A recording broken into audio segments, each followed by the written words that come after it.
During my confirmation process, there were two concerns that dominated, as I think you will all agree. The first was whether I would in any way impede or curtail Special Counsel Mueller's investigation, and the second, whether I would make public his final report. As you see, Bob Mueller was allowed to complete his work as he saw fit. And as to the report, even though the applicable regulations require that the report is to be made to the AG and is to remain confidential and not be made public, I told this committee that I intended to exercise whatever discretion I had to make as much of the report available to the public and to congressional leaders as I could, consistent with the law. This has been done. I arrived at the department on February 14th. And shortly thereafter, I asked it to be communicated to Bob Mueller's team that in preparing the report, we requested that they make it so we could readily identify 6E material, so we could quickly process the report. Could you tell the public what 6E is? 6E is grand jury material that cannot be made public. It's prohibited by statute. And I wanted that identified so we could redact that material and prepare the report for public release as quickly as we could. When I arrived at the department, I found, and was eventually briefed in on the investigation, I found that the Deputy Attorney General and his principal associate deputy, Ed O'Callahan, were in regular discussions with the counsel's office, had been, and they communicated this request and had discussions about both the timing of the report and the nature of the report. On March 5th, I met with Bob at the suggestion of the deputy and the principal associate deputy, Bob Mueller. I met with Bob Mueller to get a readout on what his conclusions would be. On March 25th, and at that meeting, I reiterated to Special Counsel Mueller that in order to have the shortest possible time before I was in a position to release the report, I asked that they identify 6E material. When I received the report on March 22nd, and we were hoping to have that easily identified, the 6E material, unfortunately, it did not come in that form. And it quickly became apparent that it would take about 3 or 4 weeks to identify that material and other material that have to be redacted. So there was necessarily going to be a gap between the receipt of the report and getting the full report out publicly. The deputy and I identified 4 categories of information that we believe required redaction. And I think you all know of them, but they were the grand jury material, the 6E material, information that the intelligence community advised would reveal sensitive sources and methods, information that if revealed at this stage would impinge on the investigation or prosecution of related cases, and information that would unfairly affect the privacy and reputational interests of peripheral third parties. We went about redacting this material in concert with the special counsel's office. We needed their assistance to identify the 6E material in particular. The redactions were all carried out by DOJ lawyers with special counsel lawyers in consultation with intelligence community. The report contained a substantial amount of material over which the president could have asserted executive privilege, but the president made the decision not to assert executive privilege and to make public as much of the report as we could, subject to the redactions that we thought required. Now, as you see, the report has been lightly redacted. The public version has been estimated to have only 10% redactions. Almost the vast bulk of those redactions are in Volume 1, which is the volume that deals with collusion, and it relates to existing ongoing cases.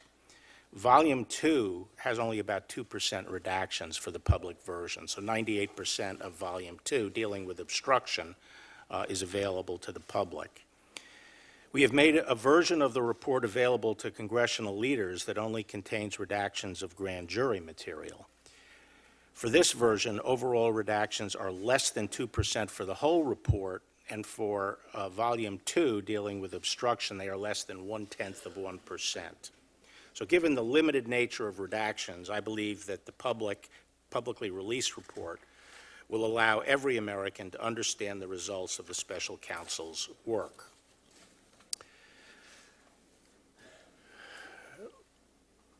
By now, everyone is familiar with the special counsel's bottom line conclusions about Russian attempts to interfere in the election. In Volume 1, the special counsel found that the Russians engaged in two distinct schemes. First, the Internet Research Agency, a Russian entity with close ties to the Russian government, conducted a disinformation and social media operation to sow discord among Americans. Second, the GRU, Russian military intelligence, hacked into computers and stole emails from individuals affiliated with the Democratic Party and Hillary Clinton's campaign. The special counsel investigated whether anyone affiliated with President Trump's campaign conspired or coordinated with these criminal schemes. They concluded that there was not sufficient evidence to establish that there had been any conspiracy or coordination with the Russian government or the IRA. As you know, Volume 2 of his report dealt with obstruction, and the special counsel considered whether certain actions of the president could amount to obstruction. He decided not to reach a conclusion. Instead, the report recounts 10 episodes and discusses potential legal theories for connecting the president's actions to elements of obstruction offenses. Now, we first heard that the special counsel's decision not to decide the obstruction issue at the March 5th meeting when he came over to the department, and we were frankly surprised that they were not going to reach a decision on obstruction. And we asked them a lot about the reasoning behind this and the basis for this. Special Counsel Mueller stated 3 times to us in that meeting in response to our questioning that he emphatically was not saying that but for the OLC opinion, he would have found obstruction. He said that in the future, the facts of a case against the president might be such that a special counsel would recommend abandoning the OLC opinion, but this is not such a case. We did not understand exactly why the special counsel was not reaching a decision. And when we pressed him on it, he said that his team was still formulating the explanation. Once we heard that the special counsel was not reaching a conclusion on obstruction, the deputy and I discussed and agreed that the department had to reach a decision. We had the responsibility to assess the evidence as set forth in the report and to make the judgment. I say this because the special counsel was appointed to carry out the investigative and prosecutorial functions of the department and to do it as part of the Department of Justice. The powers he was using, including the power of using a grand jury and using compulsory process, exist for that purpose, the function of the Department of Justice in this arena, which is to determine whether or not there has been criminal conduct. It's a binary decision. Is there enough evidence to show a crime?